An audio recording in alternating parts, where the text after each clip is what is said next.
In the next 8 minutes, you'll experience a 25.5-day mission from rollout to recovery.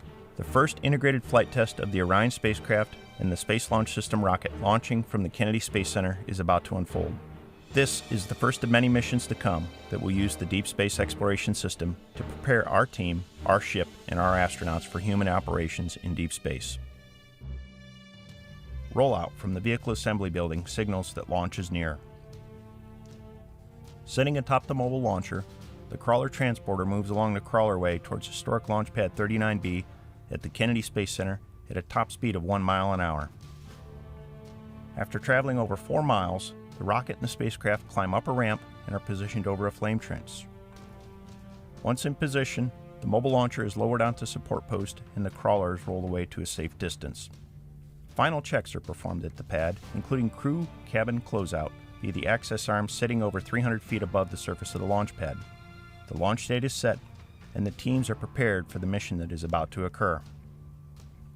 It's sunrise on launch day. Engineers in the Launch Control Center have already powered up the spacecraft and the rocket and loaded the core stage and upper stage with cryogenic fuel. As launch window open approaches, final checks are performed, and when all systems are go, terminal countdown is initiated. The big physics of launch are about to be put on full demonstration. Umbilical plates weighing hundreds of pounds await their cue to retract to clear the path of the rocket at liftoff, some mounted on arms the size of tractor trailers. The mighty core stage engines are prepared for engine start as they are thermally conditioned for an onrush of cryogenic fuel in the heat of ignition. At T-minus 15 seconds, sound suppression is activated, cascading water into the flame trench to dampen the acoustic shock. And as the core stage engines achieve full throttle, shock diamonds appear. At booster ignition, the flame trench is flooded with fire. At first motion, all umbilical arms are retracted and the rocket clears the tower in just seconds. At liftoff, the vehicle produces 8.8 million pounds of thrust and lofts the vehicle weighing nearly 6 million pounds and standing 32 stories tall to orbit. Propelled by a pair of 5-segment boosters and 4 liquid engines, the rocket achieves maximum dynamic pressure only 90 seconds into the mission, the period of greatest atmospheric force on the structure of the rocket. Thousands will gather in Florida to watch our ship get smaller and smaller and leave the Space Coast behind. Approximately 2 minutes into the mission, the boosters will have consumed all of their solid propellant and are safely jettisoned. The rocket will continue on, guiding itself to orbit with magnificent precision. Just 3 minutes into the mission, the service module fairings are jettisoned to lighten the vehicle and expose Orion's solar arrays. Just 40 seconds later, the launch abort system is also jettisoned. It is no longer needed. Orion could safely abort at any time. Once at the desired velocity target, the core stage engines are shut down and the core stage separates. The interim cryo propulsion stage with Orion will continue to orbit the Earth. Along the way, they will pass through the altitude of the International Space Station at 250 statute miles. During this first orbit, the solar arrays are deployed so that Orion no longer needs battery power. It can now produce its own power. Following solar array deployment, the arrays are positioned into a load-bearing configuration to prepare for the perigee raise maneuver. The raise maneuver will ensure an Earth orbit and use the thrust provided by the interim cryo propulsion stage. Once the perigee raise maneuver is complete, Orion systems are checked prior to committing to the translunar injection, or TLI maneuver. The TLI maneuver must be successfully completed to depart Earth orbit. The TLI burn is approximately 20 minutes in duration and increases the spacecraft's velocity over 9,000 feet per second, a speed change faster than a high-powered rifle bullet travels. Following TLI, Orion is committed to a lunar trajectory, just 1.5 hours after launch. Once complete, the spacecraft adapter will remain with the interim cryo propulsion stage, and they will separate from Orion.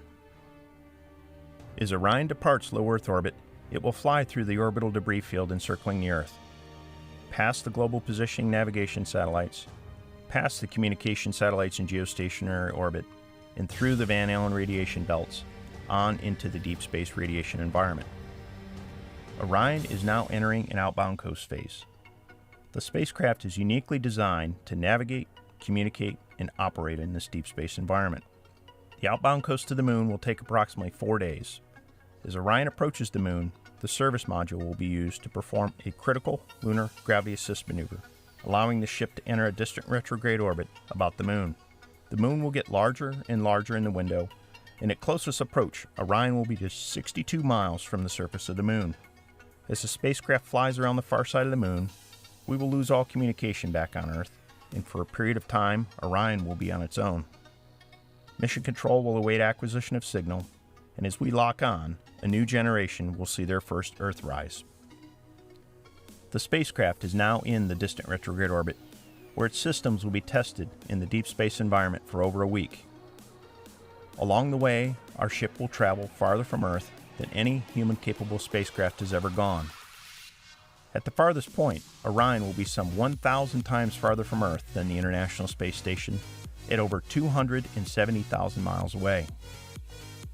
Teams in Mission Control Houston and at Naval Base San Diego will prepare for Orion's return home, and the recovery ship will set sail for the recovery zone in the Pacific Ocean.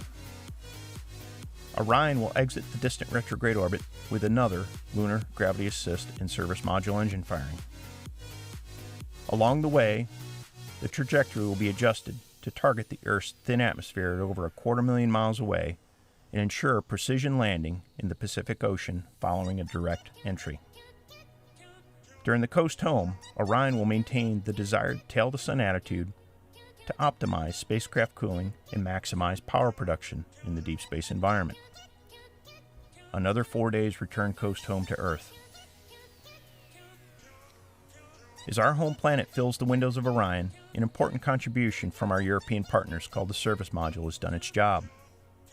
The service module is jettisoned and separates. Following separation, the world's largest heat shield will be oriented into the direction of travel to prepare for entry interface at an altitude of 400,000 feet. At entry interface, Orion will hit the Earth's atmosphere traveling at a speed of 24,500 miles an hour and decelerate at up to 9 times the force of gravity. The heat shield will protect the spacecraft from temperatures half as hot as the surface of the Sun, approaching 5,000 degrees Fahrenheit. Orion will continue to decelerate, pass through the sound barrier, and announce its arrival to the waiting recovery team with a sonic boom. Following peak heating, a protective thermal cover that sits over the parachutes will be jettisoned. This begins a series of parachute deployments. The drogue chute deployment series is designed to stabilize and slow the spacecraft, and in a period of less than 20 minutes, Orion will slow from a speed of Mach 32 to 0 at splashdown. The 3 main parachutes will deploy and slowly unfurl and suspend the 22,000-pound capsule and allow it to gently descend to the surface of the ocean. After 25.5 days, and a total distance traveled exceeding 1.3 million miles, a precision landing within eyesight of the recovery ship. Following splashdown, Orion will remain powered for a period of time as Navy divers approach in small boats from the waiting recovery ship. After a brief inspection for hazards, the divers will hook up tending lines and a tow line. The capsule will be then towed into the well deck of the recovery ship, and once the capsule clears the stern gate, the gate will be closed, the well deck will be drained, and we will bring our ship home.